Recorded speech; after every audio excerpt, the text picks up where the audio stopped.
Hey y'all, this is Tasha. We are back with another video. Thank you so much for stopping into my channel. Tonight we are reviewing Real Housewives of Atlanta season 14 episode 4.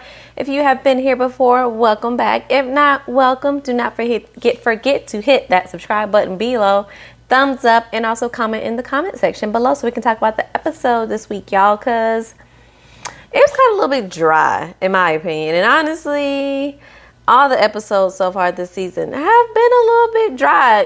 The drama has felt so manufactured that it's not really that entertaining, y'all. So we gonna try to stick with it, but if it don't get no better, we're gonna have to leave the show alone. So the episode opens with Marlo meeting with her builder on her lot. I was like, well, okay, Marlo, we get a new house and everything built. I love to see it, girl. So it looks like they've had to make some adjustments to her blueprint to bring down the cost just a bit into her budget. So he had to shave off about 1,500 square feet.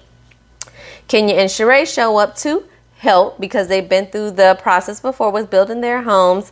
And Marlo is like, I hope I learn more from their successes than their failures, honey, because they both had to go through a whole lot to get their houses.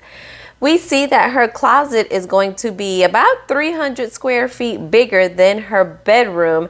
And she actually is going to end up having, I think, like 3 or 4 closets. I'm like, I wouldn't mind a second closet myself, but 3 or 4? Little old me don't need all that. Sheree says that Marlo is moving pretty far, but she's like, girl, it's only 15 minutes away. Plus, I ain't rich. I got to be out here. And they just like, what you mean? You always talking about it. And they had to flashback to her party when she said she's known for the fashions and the money. So she's like, y'all always worried about where I get my money from. Just give me the compliments. Kenya, okay, just give me the compliments. That's what I'm here for. We can leave the rest alone. So they ask Kenya if she's going to see Markin when they go to New York. And she says, no, I'll just have Brooklyn, be dropped off. And they ask Sheree if they'll see Tyrone. And she's like, yeah, we'll see. I really want you girls to meet him and such. And we're just like, we'll see how that works out. But she lets us know that he is on house arrest. And he has to be in by 9. And he can't go more than 100 miles. But wherever they're going to be at is within the 100-mile radius. So we'll see if we see Mr. Tyrone. They talk about Drew cutting up with Sheree at the birthday party and basically how they are going to behave themselves when they go to New York. And Sheree's like, we'll be cool. It'll be fine. So we see Kandi and Todd going on a walk and they're catching up on how things are going. Todd says he has a lot going on. Kandi says she does as well. And then she does her laugh that she always does. And Todd is like, why you always doing that? And she's like, sometimes I just crack myself up. Okay, Kandi, because that wasn't even funny. They say ticket sales for the play have picked up, but they have a long way to go to get out of the red. She asks Todd about the guys coming to New York because, the show is about black men. But also the ladies seem to know how to behave a little bit more when the guys are there. So they come in on all. Todd says while they're in North Carolina, they can also visit the apartment. She still feels some kind of way about it. And he's like, we can kind of fix it up and make it our own. She's like, that's kind of like rewrapping a gift. And I would rather kind of just when I'm going to the city, I'd rather just go to New York, be in a hotel, mess it up, and then leave. And I had to be responsible for it. And Todd is like, but you always talking about you. It's always how you want it, Kandi. And I kind of got to agree with Todd a little bit on that one, just a little bit. So next we see Ralph and Drew preparing for counseling with all these assistants that they got walking around the house doing a whole bunch of nothing, including the one that's on probation. So Dr. Ken, the therapist, shows up, and this is their first time seeing Dr. Ken in person. All their other counseling sessions have been virtually. And before they get started, Drew lets us know that Ralph has been sleeping in their son's room, which he does when things get bad. So she's like, we kind of really need this counseling session. So Dr. Ken asks, how their marriage is coming along. Drew tells him about the dinner that Ralph had planned. And she said, I felt like a queen. And he asked Ralph, he's like, well, why did you do it? And Ralph was like, because I wanted her to feel like a queen. Well, of course, you would get that answer. Drew just helped you out with that answer. Ralph, like, my goodness, put a little bit more effort into it, okay? Dr. Ken asks if he received it, that she thought it was very thoughtful. He says he doesn't feel like Drew respects him and everything is a problem for her. And although he gave her steak and lobster that night, she deserved a Lunchable. Dr. Ken says, one thing he wants Drew to work on is to live in the moment. So he sees how Ralph could have been hurt in that moment. I do agree with that. But then I also agree with Drew because she said, that can be hard because you don't want to live in this bliss when this isn't real. But also, girl, just a little moment of bliss ain't bad. Ain't nothing wrong with it. Just live in the 30 minutes or an hour that y'all gonna be, in this good place, and y'all can go back to, yelling at each other tomorrow, okay? So they talk about Drew telling Ralph that, Dr. Kent called Drew a maniac, and Dr. Kent is like, wait, pause. This marriage is about the two of y'all. Leave Dr. Kent out of it. Okay, Dr. Kent, now you want to stay out of it because it's their marriage? Okay. He asks if they realize that they attack each other, and then he gives them a homework assignment that for the next 30 days, they cannot attack each other, and whoever blows it, they have to do whatever that person wants for the next 24 hours. And I'm just like, what kind of therapy is going on here with Dr. Kent? Is he a real therapist? Please find a new therapist, because I don't think this is it. I don't think y'all at a space in y'all relationship in progress that this is a good activity for y'all when y'all cannot have cordial conversations. So all this is going to do is cause y'all to brush the conversations under the rug so that you don't argue in the next 30 days. Make it make sense, Dr. Ken. Make it make sense. So we see that next, the cutie Brooklyn is helping Kenya pack. She is so doggone adorable. We see fine Ross helping Sonya pack. And then we see old Safari and Patrick from Old Lady Gang, the TV show that was on with Kandi and her crew. But the two of them, who are now engaged, are showing up to the ladies' houses dressed in very little black leather dominatrix clothing, as Kandi has sent them over to give sexy gifts to the ladies that they need to then bring to New York with them. I'm like, Kandi, y'all not going to New York for a dungeon party or a bachelorette party or a girls' fun weekend. Like, this gift didn't necessarily fit into why y'all were going. I was kind of like, Kenya, how about give me a playbill instead? But y'all know Kandi gonna use any opportunity she can on this show to plug her businesses, and that I'm not mad at, okay? So all the ladies start FaceTiming each other. Drew tells Marlo, what was delivered. Kenya then tells Sheree what was delivered. So I guess everybody didn't get it. And I guess Marlo said this is a prime opportunity for me to now show Drew all of my panties and how I have easy access panties. I got panties with rhinestones in them. And I'm just like, producers, we could have left this on the cutting room floor. We didn't need this piece of information, but here we are. So now it's the next day. It's 5 a.m. and it's time for everyone to meet. Kandi has rented a Sprinter, so everyone is on time to the airport because, sometimes they have some issues. So we get the three couples that walk on, and then Kenya walks on and says, I didn't know this was a couples trip. I think Kandi should have said that, but then they flash back to the party, and Candy's like, well, you can bring a partner if you got one. So, sorry, you just don't have a partner. Kenya, it's all right. Sheree and Marlo ain't gonna bring nobody either. So you acting like you are the only person that's gonna be without a partner on this trip, girl. Get out your own way, girl. Kandi asks, how they like their surprise she sent to their house, and Kenya, of course, is like, girl, I got too much going on to be worried about and wearing some vibrating panties. Now, if you had a man, Kenya, the vibrating panties would have been a hit, okay? So stop hating. Kandi lets them know that they'll visit Todd's apartment while they're in New York so the ladies can hopefully, give her some inspiration and kind of convince her to keep it. And then they'll do dinner, and then the following day, that's the day they'll actually go to the play. So they get to New York, they go up to the Penthouse, lunch is ready. Sonya is excited that, she's away with just her and her husband because she says it's been a long time, especially since they had the baby. And now the baby can finally stay at home with family. And I'm like, the baby can stay at home with family after a few months. Y'all just ain't been going nowhere because you feel like you got to be at home with the baby. So She's just like, now he wants to go have another one where we can finally, start to get some freedom. You got people living at your house. Leave the babies at the house.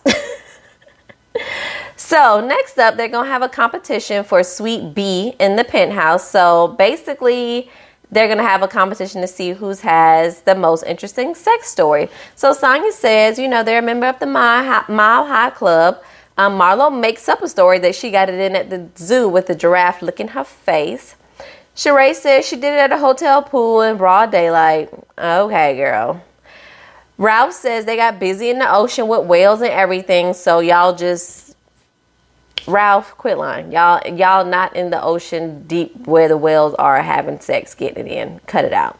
And then Kenya says that she met a guy that was into hunting. They went to hunt coyotes and he thought he had the coyote and they saw the trail of blood and the trail of blood led to something in the woods and they started to get it in and then they heard a noise and it was the coyote. Girl, this story is a bunch of BS like Kandi said. Be quiet, but they end up giving her the room. So we see Sonya's getting her makeup done while she and Ross are talking about what's been going on with the ladies and the messiness with Drew, Sheree, and the whole assistant. Marlo is also getting her hair and makeup done by a whole team when Sheree comes in to chat with her. And I just looked at this scene and I'm like, is this what life is like when you feel like you got to be made up and you can't make yourself up to go nowhere? Like a team of 3 people to do makeup and hair just to go to this apartment and to go to dinner. I understand y'all gonna be on TV as well, but this seems like a production for like a photo shoot. You don't know how to put on a little bit of foundation, eyeliner, mascara, a little lip gloss, Marlo, that you can do by yourself. Like, this is crazy to me to bring in a whole team to do this stuff. But maybe just because I ain't rich enough. I don't know. So Sheree asks who she think is the biggest freaks besides Kandi, and Marlo says it's Drew and Ralph. So we switch on over to them and see that Ralph is rubbing her feet while she tells him that basically she's telling us in the confessional that Sheree puppeteered her friend into saying something mean about her husband, but she's not going to bring it up or say anything to Ralph because she really just wants to enjoy him, so she does not give him any details of what happened at the birthday party at that time. So everybody's ready, getting back together, and everybody's looking like black excellence. I'm loving how everybody is looking, okay? So they're on the way to Todd's condo while Sheree is texting Tyrone to make sure he isn't going to stand her up for the next day. He's like, we'll talk tonight. Kandi says that the condo is out the way, and she thinks that, he can have it for his friends. And then Shady Production pulls up clips from 5 years ago when her and Portia was talking, and Portia was, basically hinting that Todd messing around and people calling him Marvin in New York. And it's like, well, should you be a little bit nervous? And Kandi said, sometimes she is a little bit nervous. And Sonya's like, well, that's a problem too. I don't know. That ain't my business. Todd says he just wants Kandi to be in his world sometimes because he is always in her world. And the ladies basically agree with Todd. Kandi says that everything that she does helps everything that basically the both of them are doing. So she don't really see what the problem is. Todd said if everything that she has blew up, then she'll be looking over at him trying to figure out where she fits in. And I'm like, good try, Todd. Good try. You almost had a good point, but Kandi is good for life at this point. So no, okay. Anyway, they get to the condo and it pretty much needs to be gutted. And Kenya at this point has deemed herself to be the designer/contractor. They go up to the rooftop and Ralph says, I know you used to have a good time up here, dapping them up while Kandi is right there. And Candy's like, not cool, not funny. That was not called for. Okay. All the ladies agree that basically once the condo is redone, it won't really feel like it was, Todd's with somebody else, but Kandi still ain't really feeling it. I think it's smart just to, of course, keep it. The cost of living up there is just so expensive. And of course, especially if it's already paid for, just hang on to it. You'll be able to sell it for a ton of money in the future, or you can pass it along to one of the kids and they can stay there if they wanted to. So they head to dinner and Kandi has pre-selected a menu for them, which I loved. Ain't nobody got to worry about looking at the menu and figuring out what to eat. Sonya asks why, Kandi and Drew aren't wearing wedding rings, which I actually never picked up on. Kandi says she just never really wears it. And Drew says, well, I couldn't kind of fit it after I had the kids, and then I kind of lost weight and I couldn't fit it. Then I just, wasn't wearing it. And all these excuses say she just ain't wearing it, when both of their husbands wear their wedding bands, which is usually the other way around. So that was funny. Drew tells them of the challenge that the therapist has them on. And they ask about the assistant, and Ralph says he had fired her. Ralph asks basically when they would kind of get over it, and the ladies agree that, it's basically just going to take time, and she needs to see a change in your behavior. And he tried to act like he does not understand that. And I'm like, what's difficult to understand about that, Ralph? I'm not understanding why the elevator's not going all the way to the top, and you don't understand why this, it's going to be a process. Kenya tells them that he reminds her so much of Mark because Drew doesn't want to feel attacked when she talks to him. Ralph said he said, well, I ain't go out looking for an assistant with a big old butt. So you just going to let us know that the assistant does have a big butt. You know that because you were looking at her butt. And then he says that they were going through a rough time at that time. So basically, you picked somebody that looked good, had a big butt, basically to spite your wife. That's what I'm gathering from the comment that he made. And it did just that. Your plan worked. Like, I don't get this man at all. Kenya says Ralph is an asshole, so she's talking to the rest of the group kind of as he and Drew are still talking. She said because of the way he talks to her, it just reminds her so much of the way Mark used to talk to her. And then we see a bunch of the old clips when Mark was on the show of all the times he kind of talked to her crazy and was gaslighting her. And yeah, it's pretty similar to Drew. So Kenya tells Ralph that he is tearing her down, and Drew is happy that Kenya is speaking up because it's kind of speaking up on her behalf, because she's like, this is how I really feel about it. So maybe hearing it from somebody else will make him feel differently. Or if he sees the analogy between, well, not the analogy, the comparison between him and Mark, and he sees where Kenya and Mark is now, and seeing, do we want to be down that route as well? Maybe that'll open his eyes. I doubt it, Drew, but we'll see what happens between the two of y'all. So Ralph starts to laugh, and Kenya's like, what is funny? And I don't understand what is funny either. And Marlo then says, well, Drew, it's kind of your fault too, because he only does what you allow. And the ladies are like, well, yeah, that's true too. And then they bring up that, well, Drew, you also don't let things go. And I'm like, wasn't we ganging up on Ralph? How did we? I mean, I don't really care for Ralph or Drew that much, but let's stick to the goal here is to drag Ralph. And then all of a sudden we switch gears and we are now also dragging Drew in the process. Not that she don't need to be dragged, but the point of this mission was to drag Ralph. Come on, ladies, stay focused.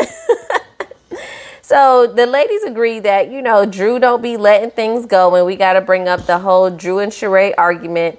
And Sheree has to let the cat out of the bag to Ralph that Anthony told her that he was gay. And I was just like, why are we here? Why are we here? Again, I feel like this episode was boring. None of these first 4 episodes was given a whole lot.